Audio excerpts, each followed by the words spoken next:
Thassa, god of the sea on Theros. She's back, and this time she's awesome. Thassa, Deep Dwelling, is a legendary enchantment creature, god. She costs 3 and a blue to cast, and she has the following abilities. Indestructible. As long as your devotion to blue is less than 5, Thassa isn't a creature. At the beginning of your end step, exile up to one other target creature you control, and then return that card to the battlefield under your control. And lastly, you can pay 3 and a blue to tap another target creature. We're going to try to take advantage of all Thassa can offer, but it's her third ability that really shines. Having the ability to blink a creature every turn for free, as well as being an indestructible enchantment that's extremely hard to remove, makes Thassa an incredible commander. So in this deck tech, we're going to talk about all the different ways we've tried to take best advantage of Thassa. There's a ton of little tricks and synergies in this deck, but there's 4 primary ways we're trying to take advantage of Thassa. First, enter the battlefield abilities. I think this pretty much leaps off the page when you first read Thassa. Obviously, with her giving you the ability to blink a creature every turn, you really want to capitalize on that. Second, we have a Wizard's sub-theme. Naban, Dean of Iteration can act as a second Panharmonicon, one of the strongest cards in our deck, so we lean into that with some Wizards and Wizard synergies in our deck. Third is stealing our opponent's creatures. The way Thassa is worded, her blink ability allows you to steal creatures permanently, so we have some repeatable ways to take control of creatures temporarily, and then Thassa allows us to keep them permanently. And fourth, we take advantage of Thassa's activated ability to tap creatures down. These different strategies means the deck has a lot of variability in how it plays, which means a lot of replayability. And best of all, this deck is under $65, and that's including Thassa at her pre-order price, which will probably drop, so it's great if you're on a budget. Lastly, at the end of the video I'm going to goldfish a few times, meaning I'm going to draw some sample hands and play a few turns of this deck without an opponent, just to sort of see the playstyle of the deck. Goldfishing is something I like to do when I'm considering building a commander deck, so I can be sure I actually like how the deck plays before I invest money into it. So let's talk about the enter the battlefield abilities first. The straight up enter the battlefield value creatures can be broken down into 2 primary groups. First are our low drops, our creatures that cost 1, 2, or 3 mana. Creatures like Fibblethip, which whenever Thassa blinks it will allow us to draw a card. Or Pilgrim's Eye to help us get to our islands. Or Tribute Mage to help us find our ramping mana rocks. A quick note on Tribute Mage, most of the ramp we use in this deck is 2 mana. That's because Thassa is 4 mana. So ideally, if we're going to ramp, we want to go turn 2, play a mana rock, turn 3, play Thassa. Something in that vein. So Tribute Mage, we're playing her because we have a lot of 2-drop mana rocks, and she lets us find them all. These low-drop creatures we can play out before we have a Thassa on the field. For example, playing a Pilgrim's Eye, making sure we hit our 4th land drop, and then playing our Thassa and blinking our Pilgrim's Eye to make sure we hit our 5th land drop is a pretty nice series of early plays. The second major group is the high drops in our deck. These are cards we want to blink with Thassa towards the end of the game to close things out. Cards like Agent of Treachery, which will allow us to continually steal our opponent's permanents of any type. Or Scourge of Fleets, which will allow us to pretty much keep the board creature free by repeatedly bouncing our opponent's creatures. Or Sphinx of Uthun, which casts Fact or Fiction every time it enters the battlefield. Fact or Fiction is my all-time favorite spell in the entire game of Magic, so being able to cast it every single turn by blinking Sphinx is just a dream come true. And that's not even counting with like a Panharmonicon on the battlefield. Ooh! In the same vein, something that Thassa allows us to take advantage of are clones. We can use our clones to copy things early in the game, and then if our opponent plays some scary bomb later in the game, we can use Thassa to blink our clones to reset them and turn them into that new bomb. Vesuvian Shapeshifter even has a special bit of synergy with Thassa. We can play Vesuvian Shapeshifter face down on turn 3, play Thassa on turn 4, and then blink the Vesuvian Shapeshifter and it'll re-enter the battlefield face up, copying something. That effectively allows us to play Vesuvian Shapeshifter as a budget Phyrexian Metamorph, something most decks don't have access to. But the best clone in this deck has to be Spark Double. Spark Double is pretty unique in that it lets us copy a legendary creature.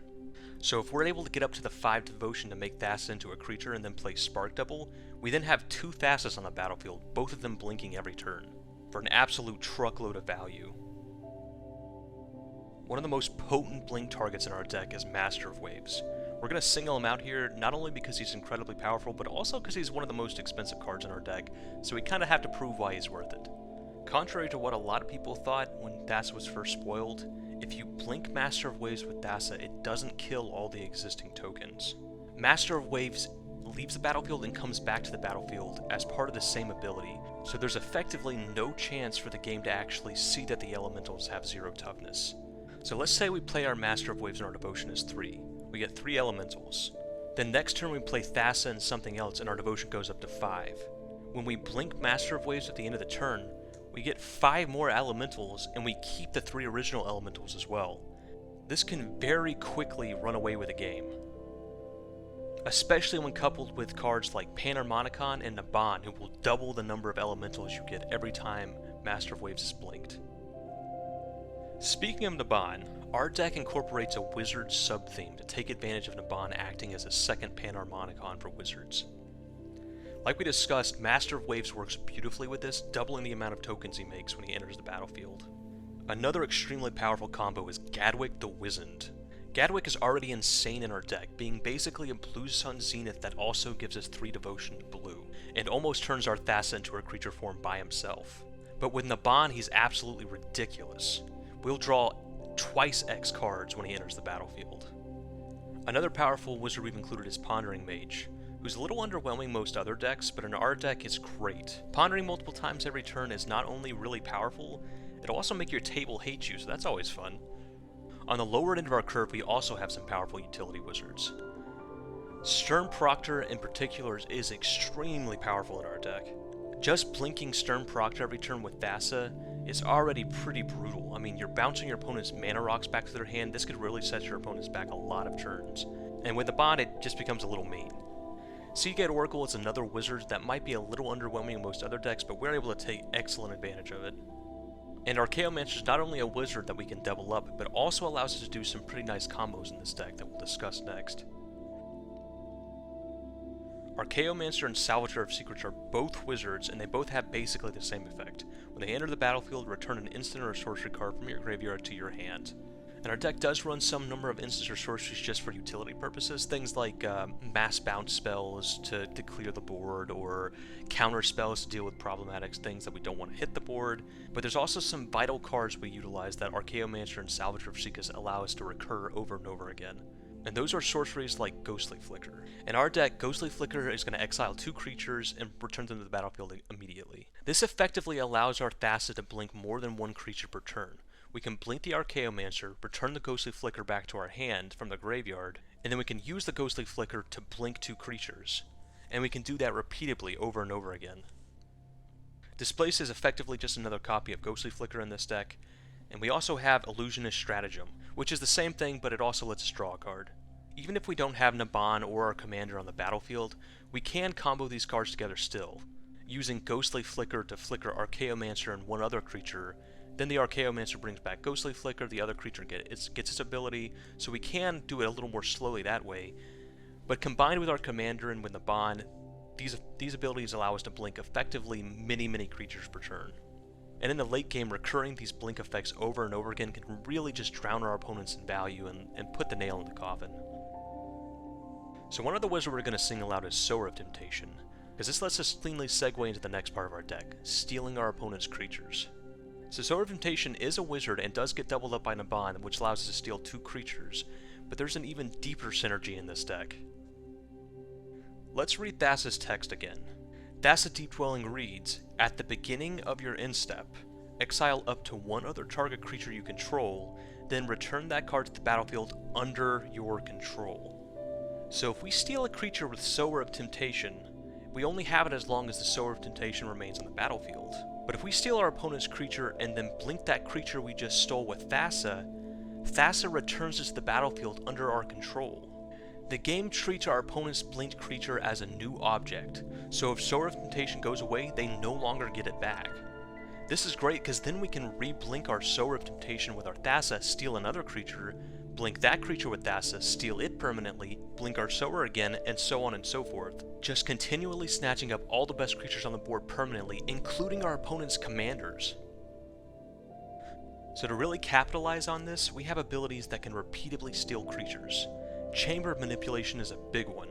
We put this enchantment on a land, and by tapping it and discarding a card, we get to steal a creature until the end of the turn. But of course, using Thassa, then we blink that creature and get to keep it forever. Callous Oppressor might actually be one of the strongest cards in our deck. Being able to drop it on turn 3, steal a creature on turn 4, play our Thassa, and then steal that creature permanently, means we can start locking creatures out of the game pretty much on turn 4 forward. And the last bit of synergy I'm covering with this deck is taking advantage of Thassa's activated ability, paying 4 mana to tap another target creature. Verity's Circle allows us to turn this into a card draw engine. Verity's Circle is an enchantment that costs only 3 mana, and it says whenever a creature an opponent controls become tapped, if it isn't being declared as an attacker, you may draw a card. This means Thassa's ability effectively reads pay 4 mana, take a creature out of the equation, and also draw a card, which makes it pretty powerful. Gadwick again proves himself as sort of an all-star in this deck because he also takes advantage of this. If we have Gadwick on the battlefield and Verity's Circle, we're just going to draw an absolute ton of cards. Because every blue spell we cast with Gadwick allows us to tap down a creature, which will then draw us a card with Verity's Circle. And a kind of weird inclusion is Frostlinks. Frostlinks is great in draft, but you probably don't see it in many commander decks. But with Thassa, it's actually not so bad. We get to blink it every turn, effectively taking the scariest creature out of commission for an entire turn cycle. And if we have Verity's Circle out on the battlefield, we get to draw a card every time we blink it as well. Thassa's activated ability is also great flood protection, so if we just draw a bunch of our ramp, we at least are doing something. We at least can tap down the scariest creature and keep ourselves alive with our activated ability. Alright, so now I'm going to go Goldfish a few hands, and this is so you can sort of get an idea of how the deck plays, see if it's your playstyle, see if it's something you'd want to be interested in. So let's try it out. Alright, so this looks like a pretty average hand out of our deck. Nothing crazy, but pretty good. So we'll keep this, draw our first card. Sky Spawner's not bad. Play an island, pass the turn. Play an island. And here, if our opponents have played out any fast mana or any sort of mana rocks, we can play a Sturm Proctor here and really set one of our opponents back.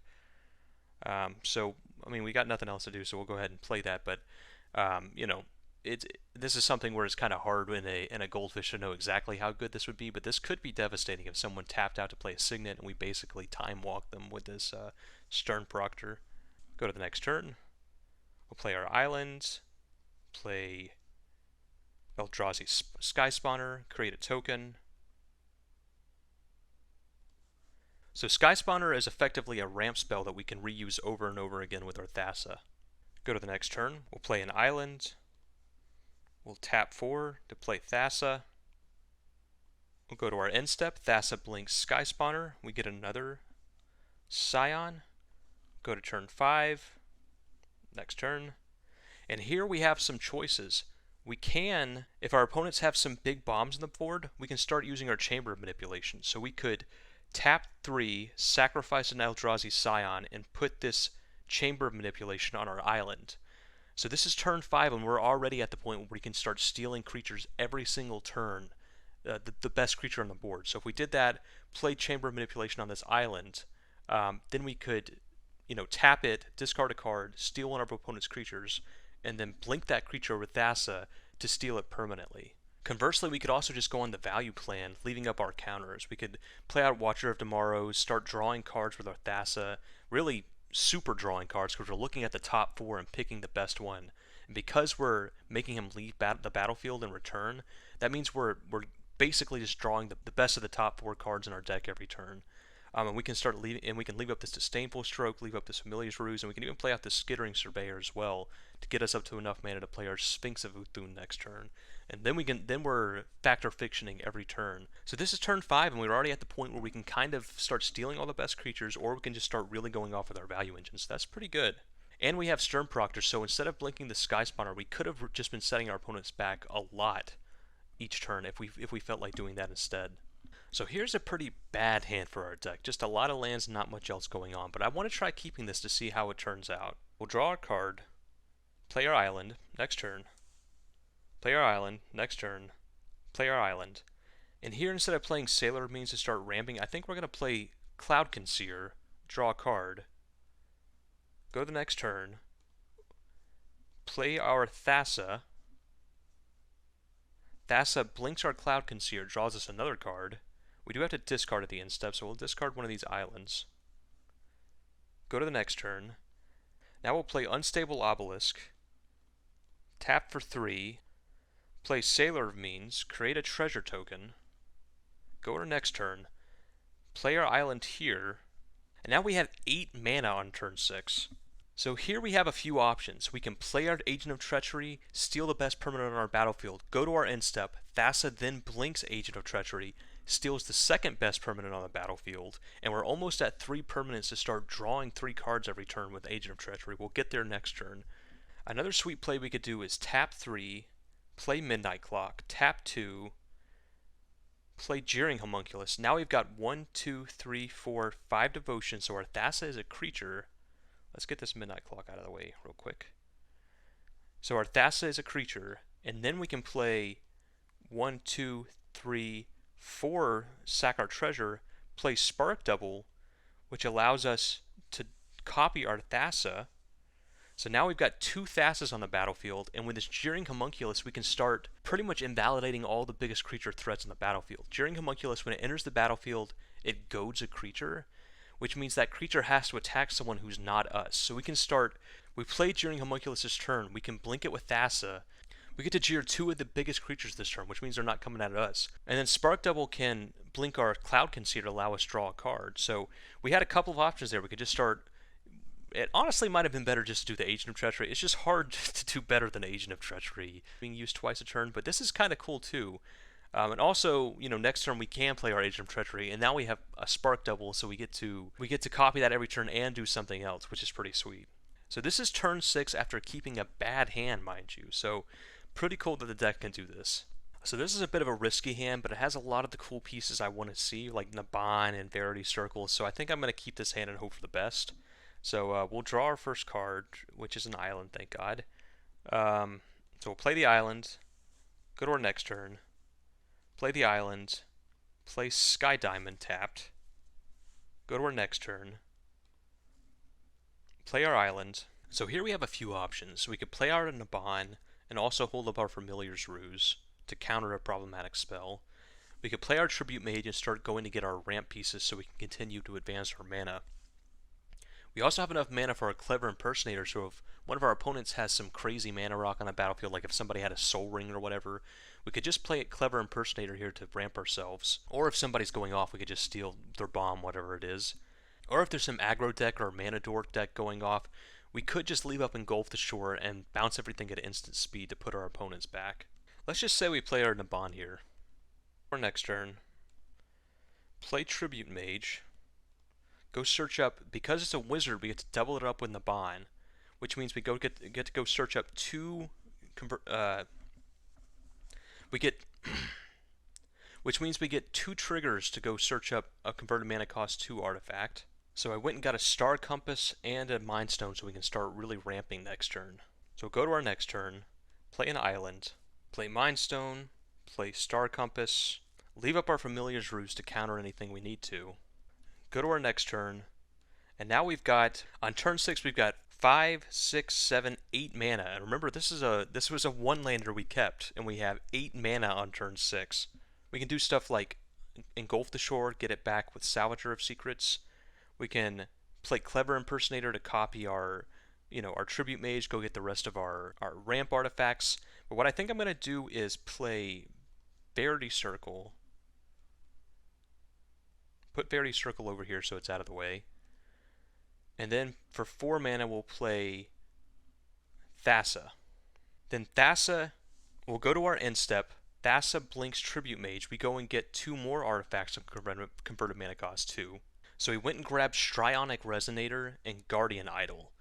And Strionic Resonator is one of the most powerful cards in our deck because we can use it to copy Thassa's ability. So we get to blink things twice. We'll go to our next turn. And now I think what I do is just leave up the mana. We have 8 mana, so we could activate Thassa Deep Dwelling twice to tap down the 2 most problematic creatures. And when we do, we get to draw cards off of Verity Circle. So we can start digging for the other pieces to combo with our Archaeomancer and our Salvager of Secrets. Our other option is we do have Clever Impersonator again to copy the best thing on the battlefield. We have Engulf the Shore, that's going to bounce everything with 5 toughness. which does not include our Thassa because it's not a creature currently. So we could use our Engulf the Shore to kind of reset the board and get that back over and over again with our Chaomancer and our Salvager of Secrets.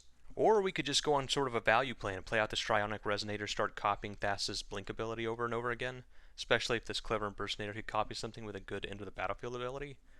So we have plenty of options here. And this is turn 7 on a hand we kept a 1-lander. And look at all the mana and options and card draw we have available to us at this point. So I just adore this kind of deck, these sort of value engines that you build around and you get to draw a ton of cards and just explode off and really disrupt everybody else. This is exactly my kind of deck. So that wraps it up on our budget deck tech for Thassa, Deep Dwelling. Let me know what you think of the deck, and let me know if you have any idea for any cards I didn't include. Let me know what you think about Thassa in general. To me, she's one of the coolest build-around commanders we've seen in a while, and I, for one, can't wait to build this deck in paper. So, thanks for watching. See you next time.